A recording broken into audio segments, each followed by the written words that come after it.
Unencrypted Chatter, the ISC2 New Jersey chapter podcast. I'm Joe Patti, and I'm joined by Michael Redmond. Michael, welcome. Joe, thank you for having me here today. I appreciate it. Well, I'm very particularly glad to have you here because I'll tell you, this is really the first time I think we've actually spoken, but I feel like I know you because it's like pen pals back and forth. Yeah, exactly, because we've been emailing and you've been on the podcast before and with someone else hosting, but also I saw you at NJCCon last year, and I've got to tell you, it was fantastic, and I'm not kidding. It was like a master class in being a CISO. It's like you not only talk about how to do all the textbook things of managing your manager and the risk acceptance and everything, but you made it work. And I was like, thank you. I appreciate impressive. That. Yeah, I love what I do with a passion. That's great. Now you do a lot of speaking. I do a lot of speaking. As a matter of fact, I was supposed to be speaking. I had a car crash and couldn't go, but I was, it wasn't bad, but I wasn't sure I should be flying right after a crash. But I had been offered all paid expense trip to Vienna and all paid expenses to England to speak for major international conferences this year. And I've spoken for ISACA, and I'm going to be speaking up in DEMCON up in Canada, and I've spoken in different countries in Paris and such. So it's been kind of fun. Well, that's great. That's very cool. So I guess you think there's a lot of value in doing this for the community. And obviously people want to keep seeing you, right? You know, it's giving back. This community has given so much to me over the years.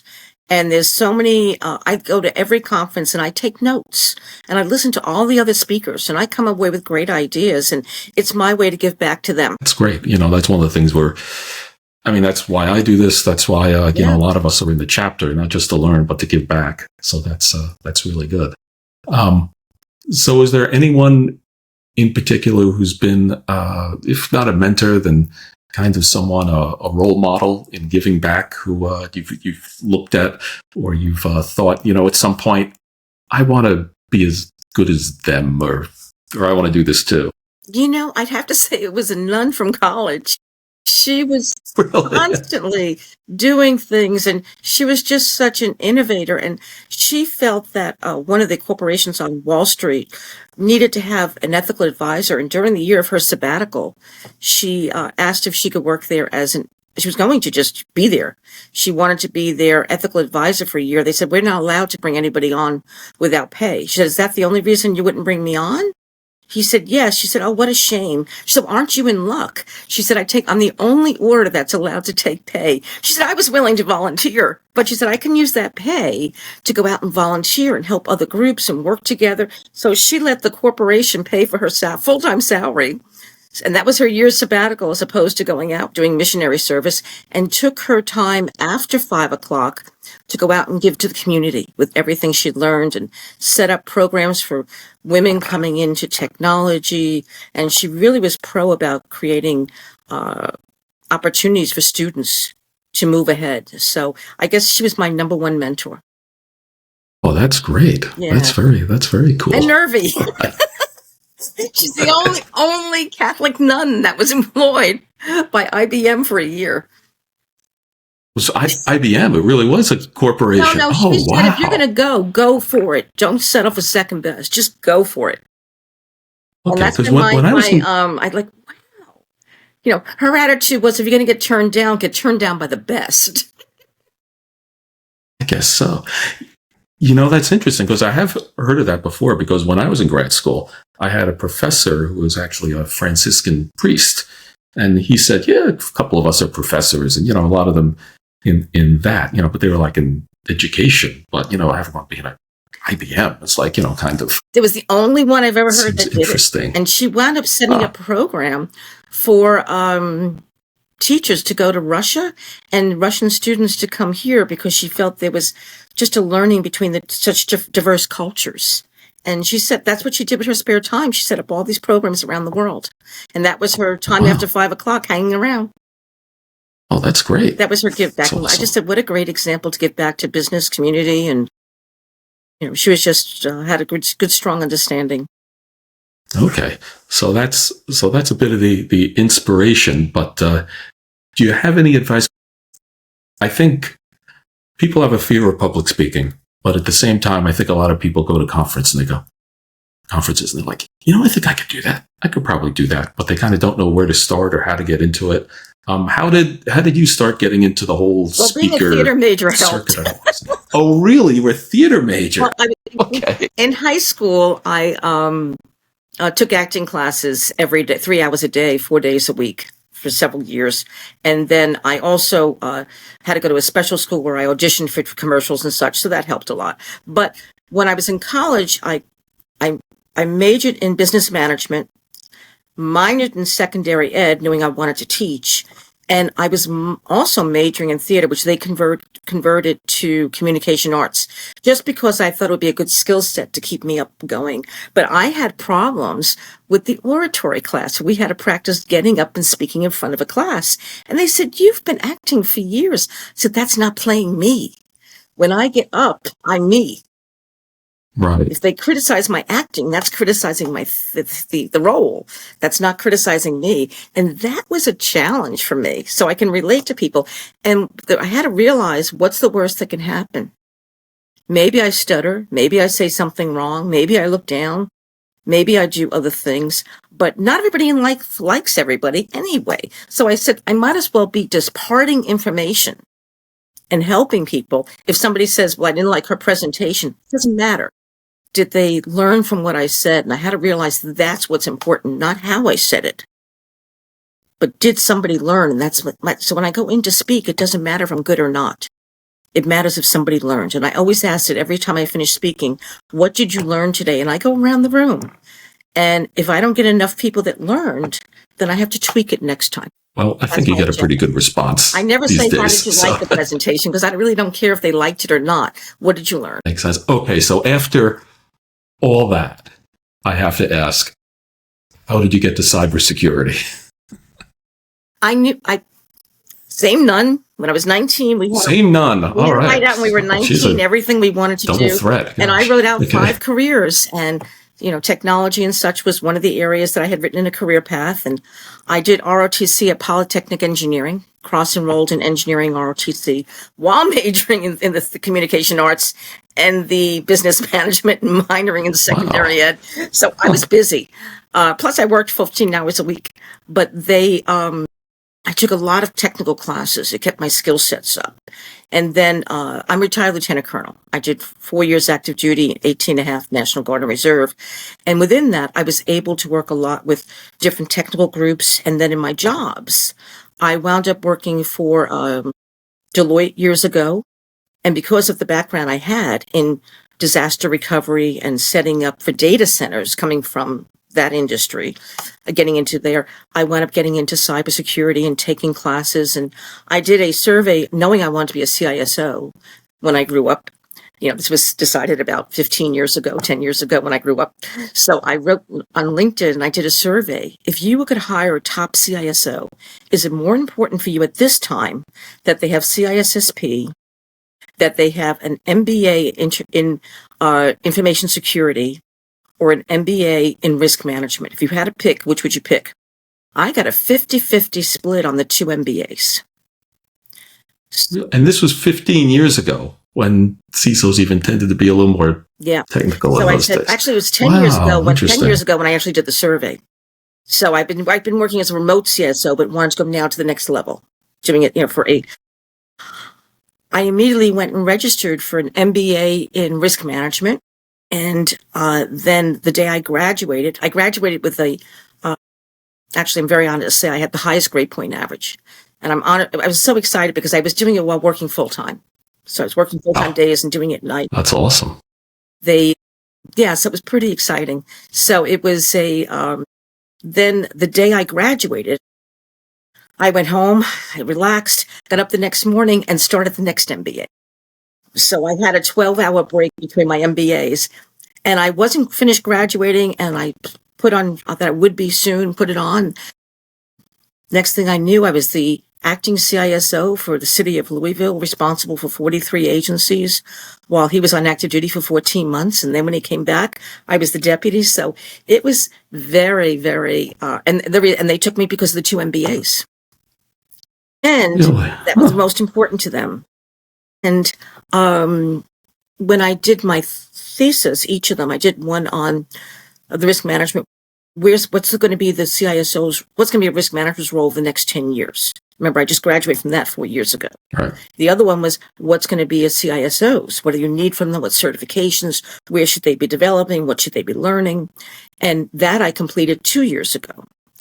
And it was published in a book, actually. I contacted the school. I'm basically my thesis advisor. And we asked the school would they rather go out to a regular publisher and publish it as a book. They put it in a scientific journal, which is what always happens to thesis research. No one reads it unless they're using it to put as a quote for their book. So the book came out, and the book is Evolving Roles of Chief Information Security Officers and Chief Risk Officers. And it's very exciting. I was just honored as one of the top 7 authors at Disaster Recovery Journal. And that was one of the books, that my book on mastering business continuity management. So, and again, it's about, when I was 18, I decided I was going to write a book that students would love to learn from and that they'd be able to use when they got out into the work field too.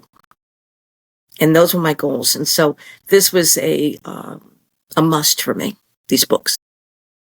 Wow. You really do give back. I mean, books also. That's great. Yeah. Well, there's not a lot of money in writing business books. If you want to write books or novels is where you'll make money. Business books, you're going to be just giving back. So I always, people say, I'm going to be all rich. I said, no, you definitely won't be. No matter how many they're sold, you only get a small percentage. By the time the publisher gets their shift and the bookstores get theirs and Barnes and Nobles gets theirs, and there's not much left over. It's kind of like going up for the piece of pie, and they give you the crumb on the plate, and you said, "What's that?" And they say, "That's your share." Yeah, that's your share. So, don't write except to give back. Yeah, I mean, I can see that too, and I've even heard people say who write fiction or who write more commercial or marketable stuff. They go, look, the authors you hear who are rich or whatever, tiny number. Most barely, from what I've heard, most barely squeak out a living, at least from. And none of the business books. It's very difficult. It's all novels and such. Right. Okay. So then where's the CISO going? Everyone's talking about the AI inflection point or whatever it's going to be. Yes, what do you see? Well, I followed the book. I did the thesis, so I've taken the AI certification class. I took the digital transformation course it suggested from the thesis. Interviewed. My focus group was top CISOs from around the country, and then I interviewed the top people, and then I interviewed over 120 CISOs. The focus group. So research was a year and a half. Very, very, all top people. First, you have to recruit a CISO who's willing to be on your focus group. And the way you do that is just have a great opportunity. You can be on a focus group that's going to make a big difference in my thesis. And what's great is you don't have to pay taxes because I'm not paying you. So, what a plus, right? But I got responses, and it was just wonderful. But I've got to use that for podcast guests too, by the way. It's like, no taxes. That's great. That's right. It's free. You have a great opportunity. It's for giving back, which is true. But so the books are, AI is a must. A digital transformation is a must. Understanding the differences. Cloud security is a must for any CISO, that they understand this. And also, business continuity is becoming much more important, because many of the CISOs themselves don't have business continuity plans for the cybersecurity. What happens if their vendors go out? And they say, we have service level agreements. I said, what happens if the vendor goes out? But we have a service level agreement. I said, yeah, you have insurance too. Those are great after the fact. What happens if it goes out? And because I'm also I do ISO certification audits. And I was very lucky with the city when I was working with the city of Louisville. They allowed me to take 1 week a month during the day to teach ISO certification courses or do ISO audits because they've agreed that I would be continuously enhancing my skills. Every time I'm out teaching, I'm getting course materials that's most current because it has to be up to the latest standard in ISO and NIST. And when I'm out auditing, it has to be the most recent. And I get to see what 20 or 30 other companies are doing. What are they doing well? What are they doing wrong? And I'm learning. I've got to agree with that, but coming from a little different angle, my kids are in high school, and they take some of those AP classes, college classes or whatever, and the best teachers of those are the ones who are involved with the tests and the organizations that run it. And it's not just that they have the inside track; it's that they really know the material. Yeah, I mean, you have to know them. I mean, it's most people have a book, little books on their coffee table. I have AIs. I have ISOs all over my coffee tables. When people come in, a few little ISOs here and such. If people want to come in and read one, they can. Some of them is actually, I do have some right next to me, actually. So it's constantly studying today. It's not, and it's moving away from the technology aspects of it to the overall management of it, but understanding the technology, but not being the senior threat hunter, not being the senior threat analyst, relying on your teams. In many cases, the senior threat analysts, senior threat hunters may be making more money than a CISO. I've heard that too. But it's a choice. Which role do you want? Again, many CISO, you don't become a CISO because you want you want to become rich. You do it because it's a field you love and you're addicted to it and you cannot get away from it. And that's what it's about. Yeah, well, I think being a CISO is one of a number of jobs in security that if you're going to do it, you have to love it because it's a hard job. I think the most fulfilling position because you really, really get to see things work. You get to develop your team. You get to make sure they're keeping their skill sets up. And as I said, with the city, I still work those 8 hours. I worked 8 hours teaching or auditing. And because we had a 24-hour shop with our SOC team at night, I would finish working at my 8 hours, either teaching or auditing, and then immediately start working with the city, for 8 hours. I only sleep 8 hours a day. So when I'm doing those 16 hours, it's not like I'm working all day because they're two different works. One is teaching, one is auditing, one is doing it. It's not working a 16-hour day. It's just putting 16 hours of work hours in. But for me, it was, and I also got to teach in Saudi Arabia during the day, worked with Samref, one of the largest oil refineries, and learned back from them, their top cyber engineers. And then at 4:00 their time, their driver would drop me off at my hotel. I would get out of my traditional Saudi clothing, which is optional in Saudi. I chose to wear it out of respect for the students, but it's optional. You don't have to. Women can just wear a suit. It's fine. So and then I put on my business attire for my first conference call, and I was on the call right away. And while they were having lunch in the U.S., I was having dinner by the pool in Saudi. I did the same when I was in Jamaica teaching. And for me, I don't know if I could work for a company again that would not allow me the opportunity. Actually, I know there's 3 companies that approached me, but they would not let me teach or audit. And I said, if they don't see the value in my continued growing, and I met with those CISOs, many of them had not continued taking any classes. They weren't developing. And I said, that's very important to me that I work with an organization who believes in continuous and ever-never improvement, including of the individuals. Well, it's interesting. A lot of people say that it's the right thing, but, just speaking to you for a few minutes, you can tell this is your thing. You're really into it. And it is part of the key to your success. Why, I would say here, why would someone hire you and not let you do that? That's your recipe for success. Why would you? It's kind of crazy, I'm still going to work 8 hours a day. What do you care if you're going out to dinner or sleeping while I'm working? Does it matter? Doesn't matter. Oh, well, Michael, thank you so much for taking some time. Joe, thank you. And I'm so glad we actually somewhat got to meet here. I have all these people that I know virtually, or I was I was recently teaching in Jamaica, and a woman came up and she came running up and hugged me, and she said, "Oh, Michael." And the lady at the front desk, you know each other. She said, "We've been friends for years." And I thought about it, and I said to her, "You realize we've never met in person?" She said, "Oh my gosh." She hadn't realized because we have been friends. Right. But just hadn't met in person. So today with the virtual world, it's I guess you become very close with an AI if you didn't know it was an AI. Oh, that's a whole other episode. That craziness, but yeah.